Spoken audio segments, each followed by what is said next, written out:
Negotiation expert herb Cohen को उनके employer ने एक डील नेगोशिएट करने के लिए जापान भेजा। जब वो जापान पहुंचे तो एयरपोर्ट पे उनके काउंटर पार्ट से उनसे पूछा कि भाई आप कितने दिन के लिए आए हैं, और हर्ब कोहेन ने जवाब दिया कि मैं 7 दिन यहाँ मौजूद। अगले 7 दिन जापानीज कंपनी के काउंटर पार्ट्स ने हर्ब कोहेन को टूर्स और ट्रिप्स और ट्रैवल्स और डिनर्स में घुमा के रखा। 7 दिन गुजर गए और नेगोशिएशन की कोई गुफ्तगू नहीं की गई। आखिरी मौके पे जब वक्त बहुत थोड़ा सा रह गया था एयरपोर्ट जाते हुए, नेगोशिएशन शुरू हुई। जल्दी जल्दी में हर्ब कोहेन साहब ने कोई डील अग्री कर ली। जब वो वापस अमेरिका पहुंचे तो उन्हें लगा भाईजान कोई गड़बड़ हो गई है, ये मैंने शायद कोई ज्यादा कंसेशंस दे दी। इसके बाद हर्ब कोहेन और कई नेगोशिएशन एक्सपर्ट्स अपनी किताबों और रिसर्च में लिखते हैं कि perhaps one strategy in negotiation is to keep your deadline a secret. Chris Voss इस बात से मुकम्मल इख्तलाफ करते हैं। वो कहते हैं deadlines cut both ways, when negotiation is over for one side it is also over for the other side, तो the pressure you feel the other side feels as well. और अगर आपको ये लगता है कि you have too much to lose, या गड़बड़ हो रही है, या वक्त कम है, या डील करनी है, तो इस सोच में आप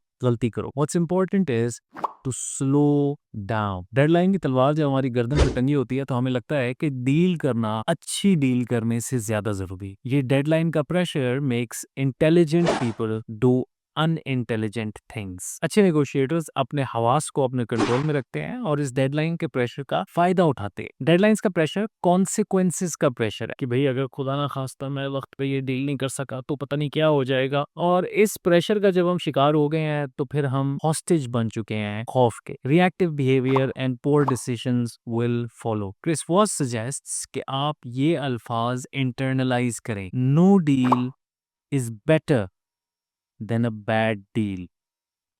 जब आप इस ख्याल को सही मायनों में इंटरनलाइज कर लेंगे तो फिर आपको वाकई सब्र का मीठा फल मिलेगा। किताब